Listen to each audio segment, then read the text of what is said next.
there's nothing like seeing and being around, talking and fellowshipping and working with people that are convicted in their spirit.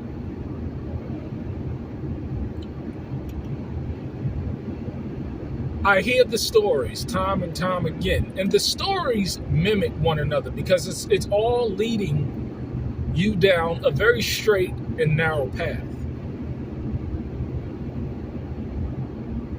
When I prayed and asked y'all to show me and reveal to me the truth,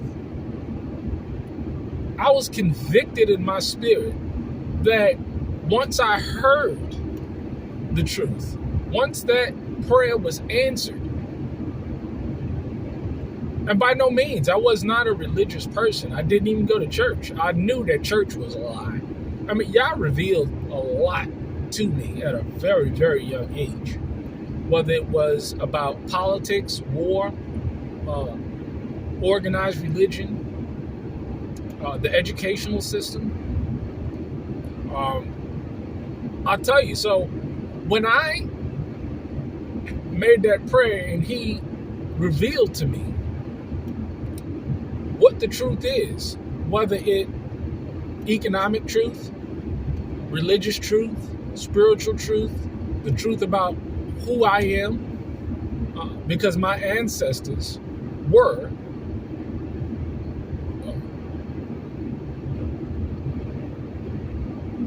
traded in the slave trade. I am a direct descendant of the tribe of Judah. My ancestors were brought here on slave ships. I got pictures on my uncle's portfolio of our fathers' picking cotton. Yes. So when I received the truth, I was convicted in my spirit already because I said, you know what?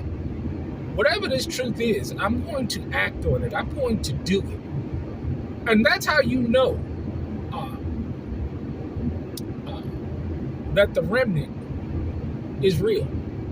Because just like the scripture says that you're going to have to forsake houses and lands and jobs and friends and family.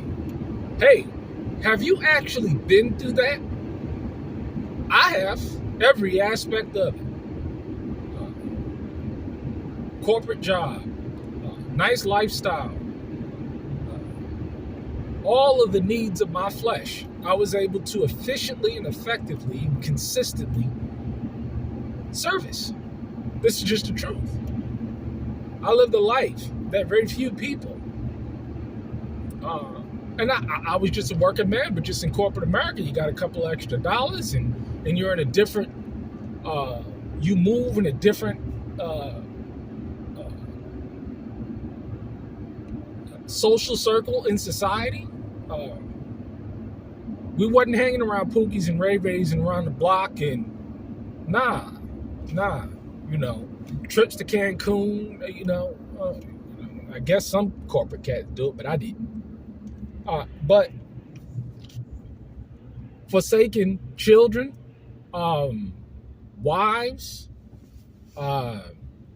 careers, everything, family, everything.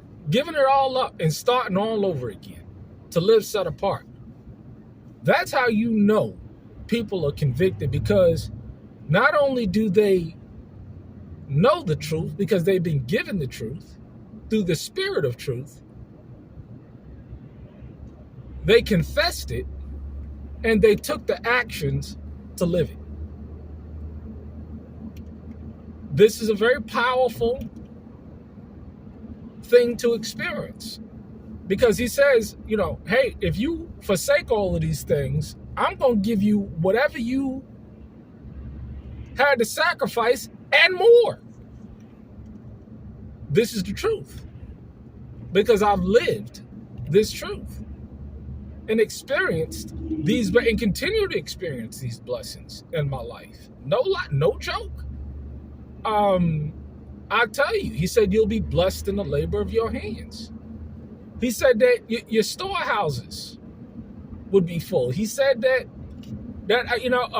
you have brethren and daughters and sons and all of these things. Let me tell you, when a person is convicted and they go through to be tested, proven, and tried, and then go through the trials and the tribulations and come out on the other end, I tell you, man, that is a golden thing. So this is how you know people are convicted, because they take the action required and they go through the pain of the separation of all of these lies and these falsehoods that they've lived in life. Now they can walk in freedom. Now they can walk in love and in sincerity and in honor and integrity. And they can live and do the fruits of the Spirit, because they're not bound by the lies of the past. They're not bound by the lies of the world. They're set apart. See, men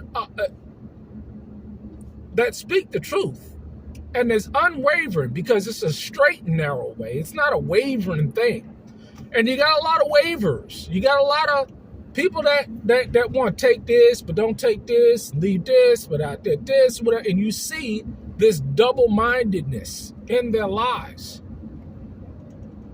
There's a certain aspect of truth that they may live. They may put on fringes. They may wrap their heads. But they'll totally disregard other aspects of truth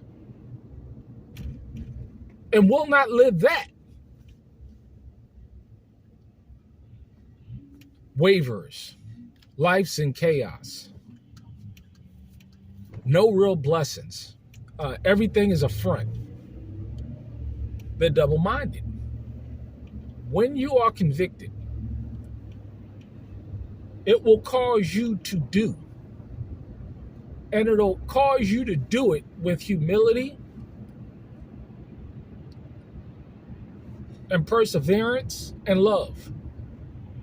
Like I said on the video the other day, it's interesting how I can go, because I don't have a job. I don't work for anybody else. I am not a W-2 employee.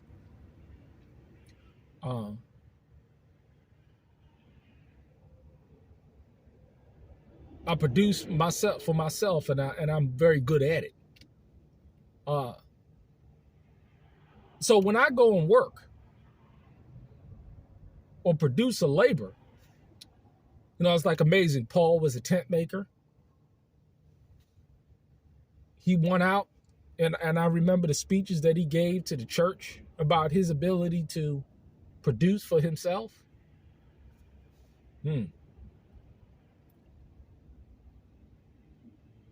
But when you go and you labor and you receive the increase, and you look at your work, and you're tired, but in spirit, you're just, I'm telling you, man, it is just, I love what I do. I love being able to get up and go out and be able to successfully produce for myself and my family, so that we're not at need for anything. That's a rarity in this day and age. It's sad, but it's true. You can't find too many examples of what the set apart ones are living. You just can't. I mean, you look out there in the world, it's just not consistent or very, it's very hard to find. People are in debt, people are stressed, people are oppressed. I'll tell you, it's sad. But when a convicted person is convicted in this thing, they're going to go all the way. They're going to go all the way. Because they see this, they see the goodness. They see the reward. Uh, not only on this earth, but in above.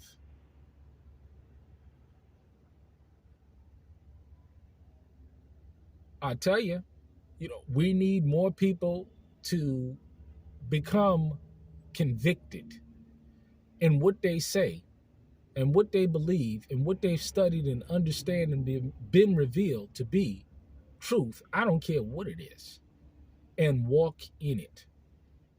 What good is it to confess it if you're not gonna walk in it?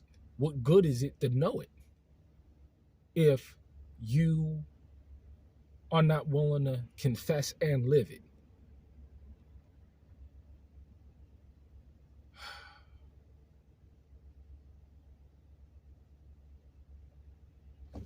Hey, but this is how it's going to be, because this is how it is.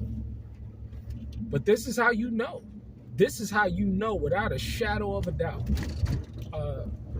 People may think that this is the strong delusion, because it says, being deceived and going forth and deceiving. So you got someone that's deceived and a person that is going forth and deceiving others. So you got two deceived people, or three, or four, or five.